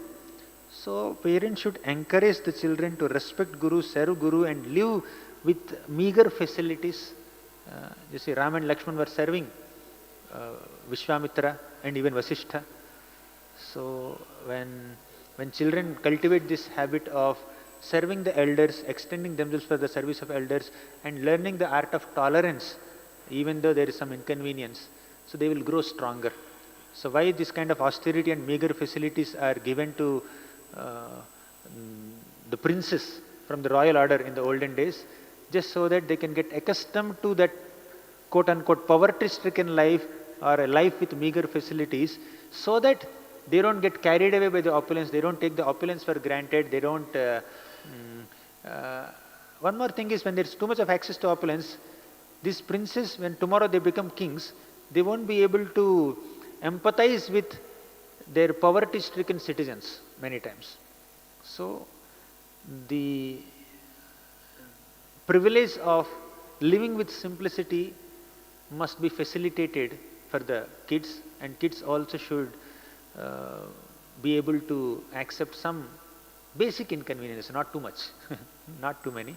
Not that the kids must starve themselves, or not the parents must starve the kids, but too much of access to opulence and extravagance can be regulated slightly, so that they understand the pain of other people who don't have access to it.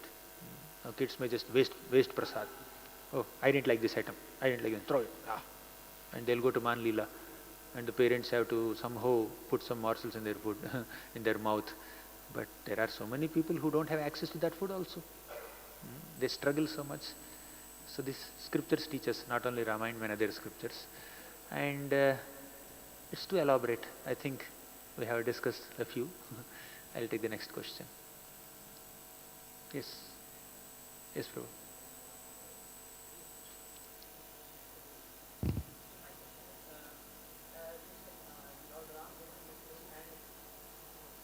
Bharat. Thank you.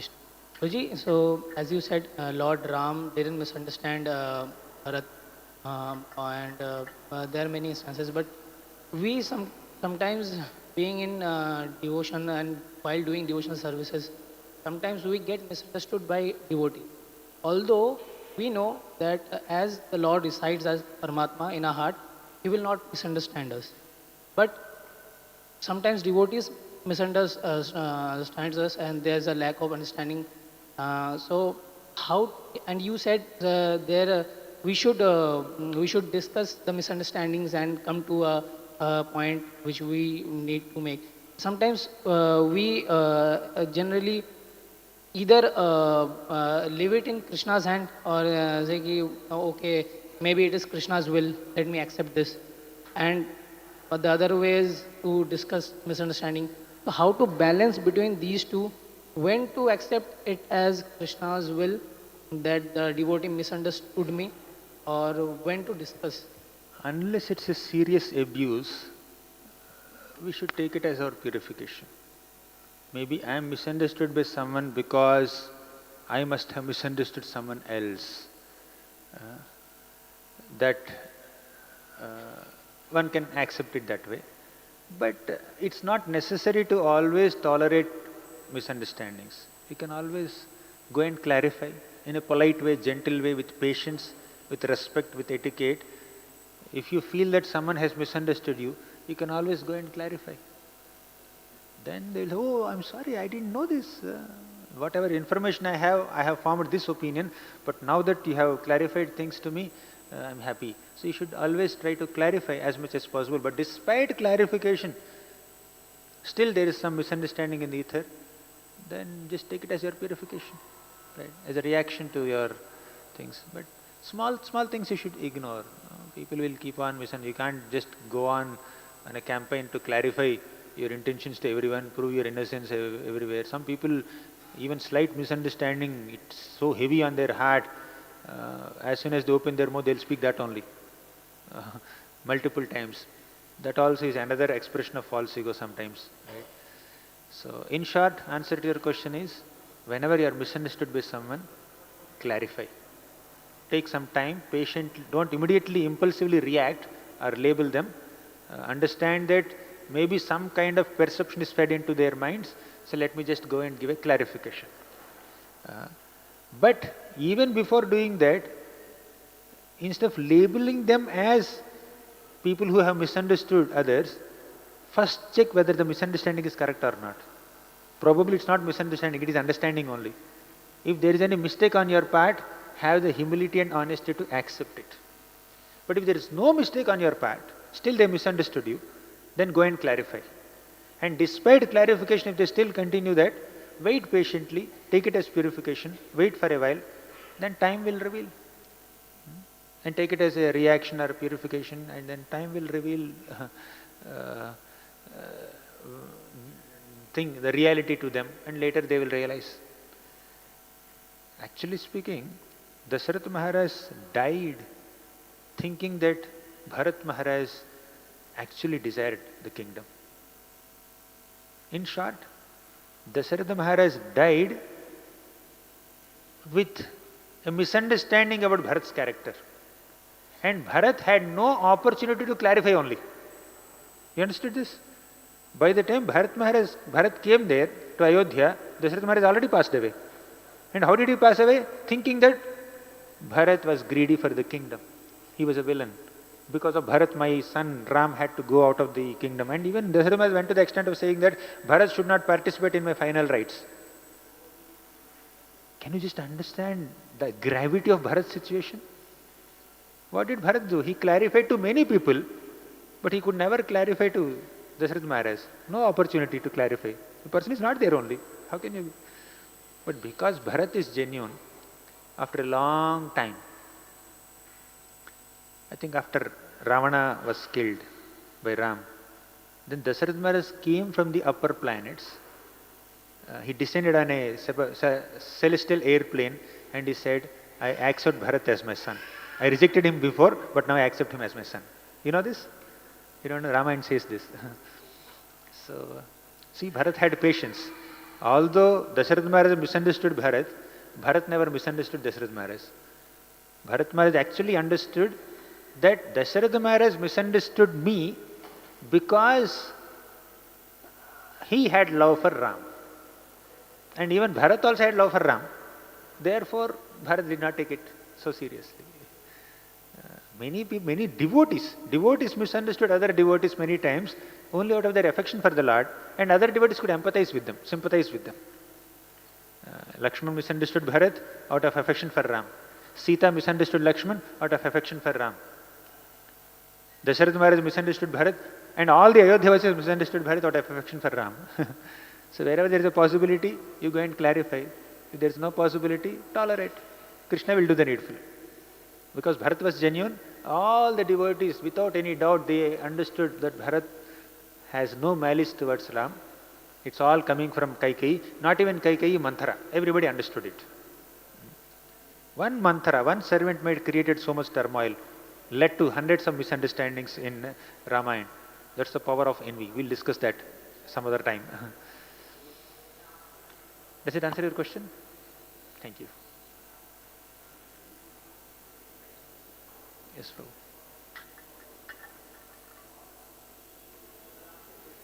Hare Krishna. Prabhuji, in Guru disciple. You have to say something. Guru-disciple relationship, we heard a lesson that without the permission of Guru, we should not accept anything. Without? Without the permission of Guru, we should not accept anything. So how can we understand this point in our life, that this is the permission of Something Guru? major. Something major.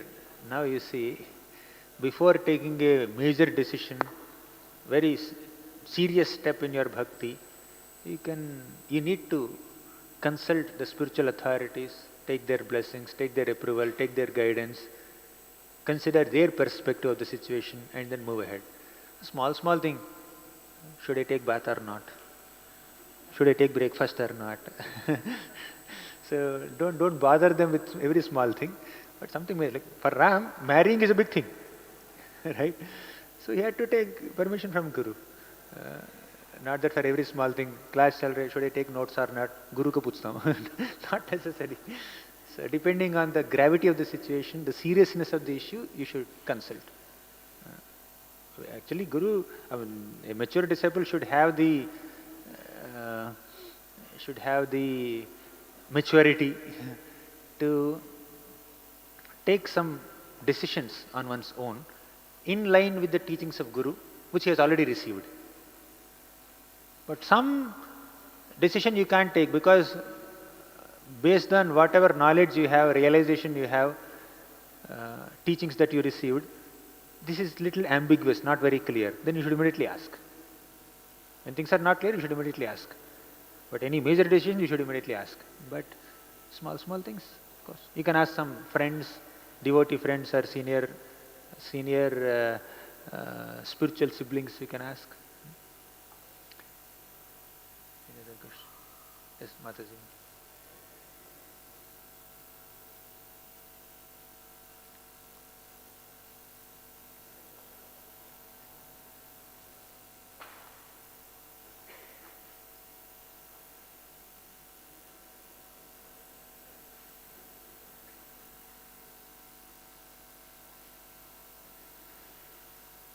Krishna Prabhuji, thank you very much for describing so beautifully about the different relationships.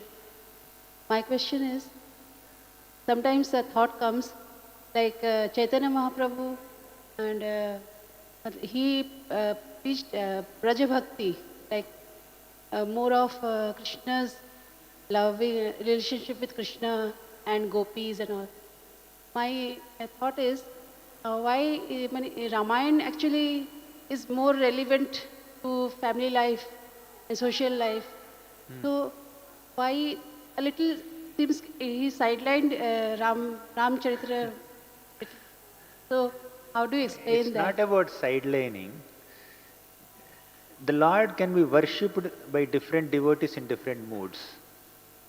Yadyad dhiyata urugaya vibhavayanti tattat vapuhu pranayase sadanugrahaya. The way we approach the Lord will reciprocate in that way. And the specific form of the Lord that we worship, the Lord will reciprocate with us in that specific form. So, Gaudiya Vaishnavas consider Vrajeshatanaya Krishna as their dear worshipable Lord. Aradhyo Bhagavan Vrajeshatanayastadhama Vrindavanam Ramya Kachidupasana Vrajavadhu Vargenaya Kalpita. So, for Gaudiya Vaishnavas, Aradhya Bhagavan is Krishna. But they worship Lord Ramachandra. They love Lord Ramachandra, no doubt. Especially when occasions like Ramanavami come, definitely they discuss Ramakatha, learn the lessons. But those who are in a line of Gaudiya Vaishnavism, they worship Vrindavan Krishna, not even Dwarka Krishna, Mathura Krishna. They worship Gopal, cowhead boy form of Krishna in Vrindavan as their topmost worshipable deity form, right? But although a devotee has one form of the Lord as their favorite, they don't disrespect or demean any other form of the Lord, any other bona fide form of the Lord, whether it is Narasimha, Rama, or Parshuram, or Matsya, Kurma, Varaha, Vamana, all forms we respect, we discuss their stories, we celebrate their festivals, Vamana Dvadashi we celebrate. So Narasimha Chaturdashi we celebrate next month. So all this is there, but favorite form or worshipable deities definitely Vrindavan Krishna. But if some devotee has a specific mood to worship Ram as their favorite deity, no problem. Once Murari Gupta wanted to, actually Lord Chaitanya Mahaprabhu asked Murari Gupta, you worship Lord Ramachandra, why don't you worship Krishna? Lord Chaitanya asked him. Then Murari Gupta thought and said that, my dear Lord, I cannot give up my devotion to Lord Ramachandra. He is in the mood of Hanuman. Then Lord Chaitanya Mahaprabhu said, the way Murari Gupta is committed to the worship of Lord Ramachandra, all of you should be committed to the worship of Lord Krishna. Right? So you take the principles of dedication, principles of commitment, principles of love and affection towards, in the hearts of some devotees towards their deities, you take those principles and apply in your devotion to your worshipable Lord. So, if somebody has specific love for Ram, Lord Chaitanya will encourage also. Thank you.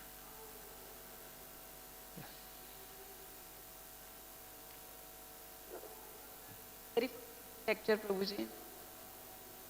Very nice.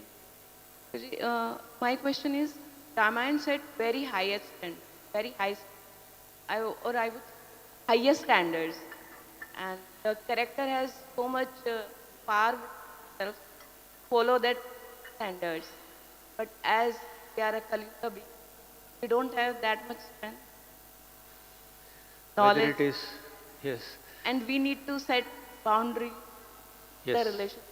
Correct. Whether it is Ramayan or Srimad Bhagavatam or even Mahabharat or any other scripture or the Sikshashtakam that we recite every day, standards are always high. Devotional standards are always high. We may not be able to come to that standard overnight. Aslishyava padartam pinashtumam. Very difficult. Oh Lord, whether you trample me or embrace me, you remain my worshipable Lord. It's very, very high standard. Radharani is at that level. Trinadapi sunichena tarorapi saishtuna. More tolerant than a tree. You throw stones at the tree and the tree will give flowers and fruits. Should I do like that? And I can't do that. Right? That's the mood of a typical sadhaka. But we have to strive. More humbler than a blade of grass. Prabhupada sets a higher standard. Not humbler than a blade of grass, humbler than a straw on the street. At least blade of grass is still green, living, connected to the ground. But this straw on the street is not even living. So Prabhupada had set such high standard. But at our level, we may not be able to set such great standard described in the scriptures. But we should take our baby steps in that direction. One day we'll achieve that. We may not be Trinadapi Sunichena, but in Ramnavami feast, you get 4 items on your plate or 9 items on your plate, but the 10th item of Rasgulla doesn't come on your plate. Tarorapi sahishnuna. You can tolerate at that time at least. At least tolerate the urge to fight with the prasadam server for not giving you some extra sweet. So all this tolerance or humility must be exhibited in our day-to-day life, and that's how we cultivate. Day-to-day life, there are, actually speaking, every day of our life, every moment in every day of our life will give us an opportunity to either demonstrate a Vaishnava quality or develop a Vaishnava quality. If you already have humility and tolerance, you can demonstrate it in a situation of life. If you don't have, in that situation you can develop it. You can try to develop it. So Ramayan sets high standard of ideal wife, ideal husband, ideal brother, ideal king, ideal mother, ideal father, ideal servant, ideal guru. All ideal only. I am nowhere close to ideal. Yeah, we have to practice these ideals. We have to strive to come closer to that ideal. For that, regular hearing will help us. The more we hear about Ram, the more we hear about Lakshman, the more we hear about Hanuman, the more we hear about Prahlad Maharaj, the more we hear about Ambarish Maharaj, the more we become like them, the more we think like them, the more we speak like them, the more we serve Krishna like them. So regular hearing and regular, sincere, honest attempt to put what we are hearing in practice will bring us to the standard eventually. It may not happen overnight. It may take years or decades or centuries or a few lifetimes, but we should strive to develop these qualities and we should walk in that direction. Make sense? Hare Krishna. Yes, how many more? Yeah, maybe we'll take the younger generation, kids.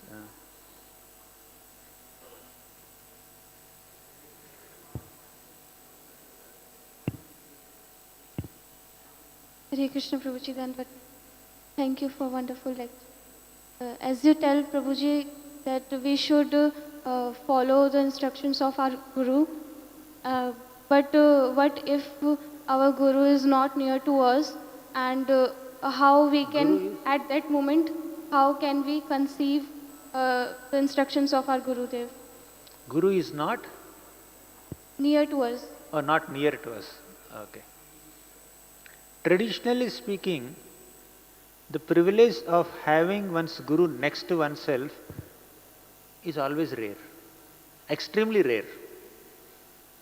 In South India, Ramanujacharya initiates a disciple, or Madhvacharya initiates a disciple, and they go on a tour. Where is my Guru? Disciples don't know.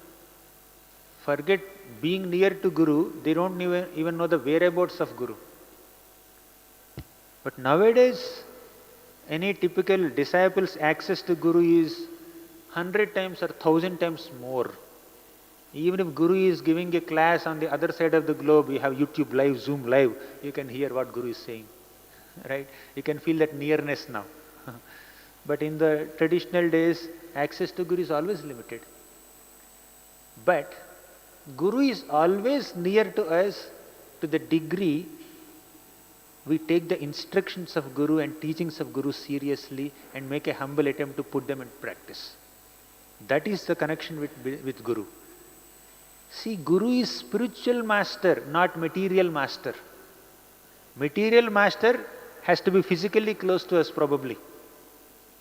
Office, boss, they are giving salary, they are master and you may be serving them, they are giving salary, there can be some connection. But spiritual master, connection is spiritual. It is spiritual, not necessarily physical, and face-to-face interaction may be less. But spirit-to-spirit interaction is more. If you follow the instruction of Guru, Guru must have said in one lecture, or when you meet the Guru personally, the Guru has given you some instruction. Okay, do this, read Bhagvatam, or serve the deities, or something like that. To the degree we are valuing that instruction and following that instruction, to that degree we are close to Guru. To the degree we are valuing the teachings of Guru, we are close to Guru. How can we evaluate or assess that Guru is pleased with us or not? Simple. Am I really following the teachings of my spiritual master or not? Whether they are there next to me or not, am I really following the instructions? To the degree we are following the instructions of Guru, to that degree we are close to Guru. That's the closeness. That is spiritual closeness, not material closeness, not physical proximity at all. How can devotees feel near to Krishna? There is no direct one-to-one interaction in the form of deity, in the form of Bhagavatam, in the form of Vaishnava Sangha, they are close to Krishna. So when a disciple sincerely follows the instructions and teachings of Guru, the Paramatma network will do the needful. Right? So Guru is in touch with Paramatma, disciple is in touch with Paramatma, Paramatma is there in the heart, and Paramatma will do the necessary communication. Through the Paramatma network, whatever a Guru needs to know about the disciple will be known to the Guru. Right? Because it is a spiritual connection, not material connection. So the spiritual connection has to be maintained, by following the spiritual instructions of Guru. To that degree, we are following the instruction of Guru, to that degree, we feel closeness. Otherwise, even though physically we are right next to the Guru, constantly moving behind the Guru, around the Guru, if there is no inclination or absorption to follow the instructions of Guru, we are far, far away from Guru. Prabhupada said once, now tell me who is close to me? Devotees are thinking, Prabhupada will say my name, my name, my name. Prabhupada said, this fly is close to me, it is bothering me. But what is this fly doing? Although it is physically so close to me, it's only disturbing me. So physical proximity is not given so much of prominence in spiritual circles. The proximity is more in terms of spirit, of following the instructions of Guru. Prabhupada said, not even a moment I felt the absence of my Guru.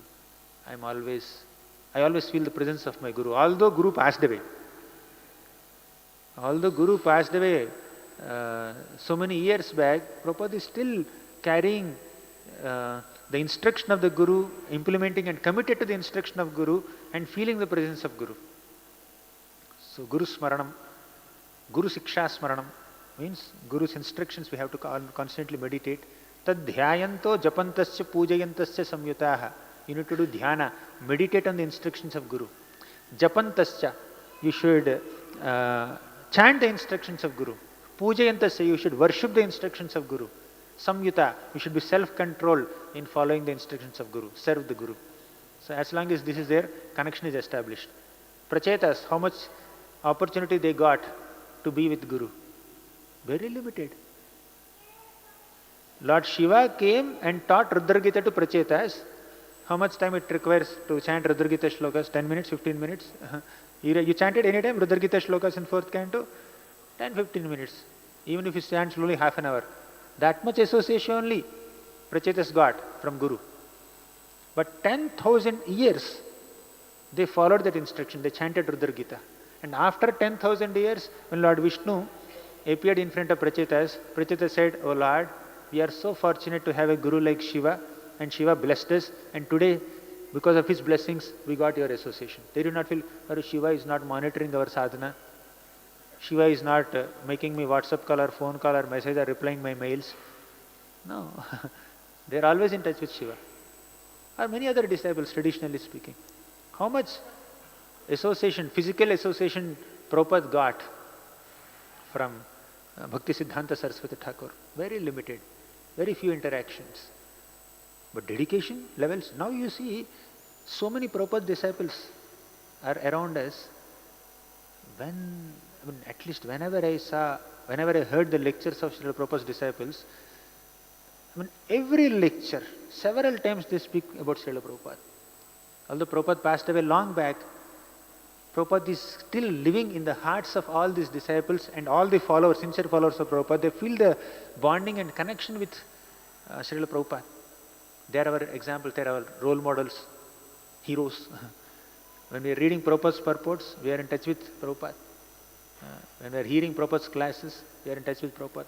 When we are meditating on the instructions of spiritual master, we are in close connection with them. Does it make sense?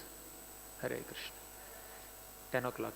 Thank you. Hare Krishna. I'd like to thank Grace Gauranga Darshan Prabhu for giving such wonderful lessons from the Ramayana on various aspects of relationship, parent-son relationship, brothers relationship, master-servant relationship, and the guru-disciple relations. Like to hands with whole heart by loudly chanting Hare Krishna, Hare Krishna, Krishna Krishna, Hare Hare, Hare Ram, Ram Ram, Hare Hare. And this nectarian facility is further available in the evening from 5:30 to 7. So please come along with your more and more devotees and take this nectar. Hare Krishna. Prashadam for everyone is at basement 2. प्रसादम की व्यवस्था, प्रसादम सबके लिए -2 में उपलब्ध है. हरे कृष्ण.